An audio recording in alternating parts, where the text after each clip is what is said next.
আজকে দুপুরের জন্য রান্না করব হচ্ছে করলা ভাজি আর রুই মাছ আলু দিয়ে আর হচ্ছে বেগুন দিয়ে ঝোল করে রান্না করব। যেহেতু প্রচণ্ড পরিমাণের গরম পড়েছে, ঝোল ঝোল তরকারি খেতে কিন্তু বেশি ভালো লাগে। আর করলাটা যেহেতু একটু তিতা, গরমের সময় কিন্তু গরম ভাতের সাথে খেতে খুব ভালো লাগে। তো সব কিছু একদম কেটে রেডি করে নিয়েছি হাতের কাছে। আর মাছটা আমি হলুদ লবণ মরিচ দিয়ে সুন্দরভাবে মাখিয়ে নিয়েছি। আর অন্যদিকে রাইস কুকারে হচ্ছে ছেলের জন্য খিচুড়িটা বসিয়ে দিলাম, যেহেতু এখন সে অন্য কিছু খেতে চাচ্ছে না, যার কারণে আজকে একটু খিচুড়ি রান্না করতেছি। আর অন্যদিকে হচ্ছে করলা ভাজিটা চুলায় বসিয়ে দিয়েছি। আমি একদম ভাজা ভাজা করে করলাটা করি, তাহলে গরম ভাতের সাথে খেতে আমার কাছে বেশি ভালো লাগে। আর কে কে পছন্দ করেন করলা ভাজি খেতে অবশ্যই কিন্তু কমেন্ট করে জানাবেন। আমার এই ভিডিওটা কাছে এবং দূরে যায় যেখান থেকে দেখছেন সবাইকে অসংখ্য ধন্যবাদ। সবাই সম্পূর্ণ ভিডিওটা দেখে সুন্দর সুন্দর কমেন্ট করবেন। আপনাদের কমেন্টগুলো পড়তে খুবই ভালো লাগে, নতুন করে ভিডিও বানাতে অনেকটাই উৎসাহ দেয়। সবাই সবার ভিডিওগুলো দেখবেন, সবাইকে সাপোর্ট করবেন।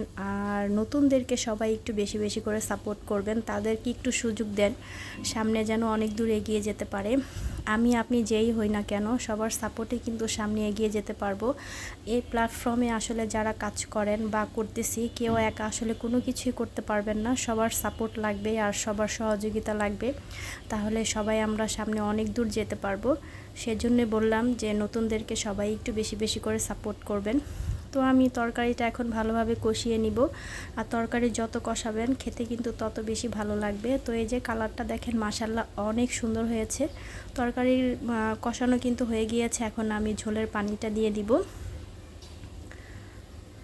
তো এই যে ঝোল কিন্তু ফুটতেছে, এখন এখানে আমি মাছগুলো দিয়ে দিব, দিয়ে একদম সুন্দর মতো মাখা মাখা ঝোল রাখবো, তাহলে খেতে বেশি ভালো লাগে।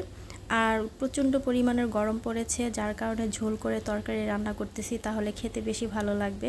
তো এই যে মাছগুলো কিন্তু দিয়ে দিচ্ছি। আর কেমন হয়েছে অবশ্যই কিন্তু কমেন্ট করে জানাবেন।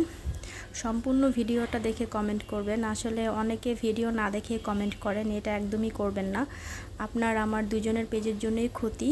2 মিনিট হলেও ভিডিওটা দেখে সুন্দর কমেন্ট করবেন। তো এদিকে করলা ভাজিটা কিন্তু হয়ে গিয়েছে। আর দেখেন মাশাল্লাহ কালারটা কিন্তু অনেক সুন্দর হয়েছে। আমি একটু ভাজা ভাজা করেছি, গরম ভাতের সাথে খেতে বেশ লাগে। আর অন্যদিকে ছেলের খিচুড়িটাও হয়ে গিয়েছে, একটু ঠান্ডা করে হচ্ছে ছেলেকে খাইয়ে দিব। তো এই যে দেখেন খিচুড়িটাও কিন্তু রান্না করা হয়ে গিয়েছে, আর কালারটাও কিন্তু বেশ হয়েছে। আর অন্যদিকে দুপুরের জন্য যে তরকারিটা রান্না করেছিলাম সেটাও কমপ্লিট হয়ে গিয়েছে। তো এই যে দেখেন মাখা মাখা ঝোল করে রান্না করেছি। আর কেমন হয়েছে অবশ্যই কিন্তু কমেন্ট করে জানাবেন। আজকের ভিডিওটা আপনাদের কাছে কেমন লেগেছে অবশ্যই লাইক দিবেন আর ভিডিওটা শেয়ার করে দিবেন। আর যদি বেশি ভালো লেগে থাকে ফলো দিয়ে আমার পেজের সাথে থাকবেন। যারা প্রথম থেকে শেষ পর্যন্ত আমার ভিডিওটা দেখেছেন সবাইকে অসংখ্য ধন্যবাদ। সবাই অনেক বেশি ভালো থাকবেন। আল্লাহ হাফেজ।